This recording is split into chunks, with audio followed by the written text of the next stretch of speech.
Leave everything and follow.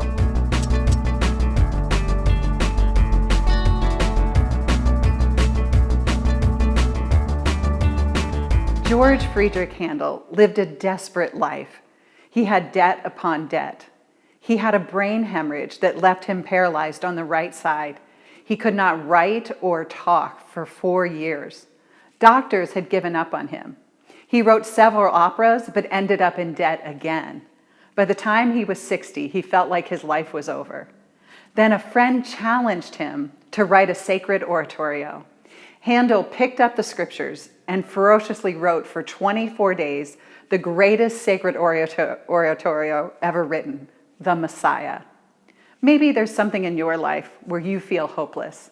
In today's scripture, Peter felt hopeless. He had spent the whole night fishing.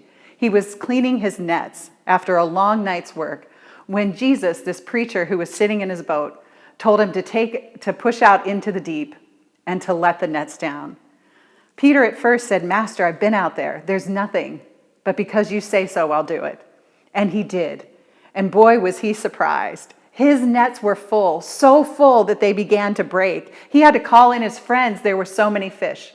It was at that moment that Peter encountered Jesus, the Messiah, the one he had been waiting for. And when he encountered him, it changed his life.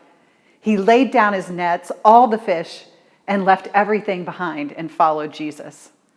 Jesus wants you to encounter him. He wants to fill your nets. Is there a place in your life where you feel hopeless? Today, ask God to come in, to fill your nets so that they'll break. Fill your nets with his grace, his love, his mercy. The scripture says that when we ask him in, that he will do exceedingly and abundantly more than we could even ask or imagine.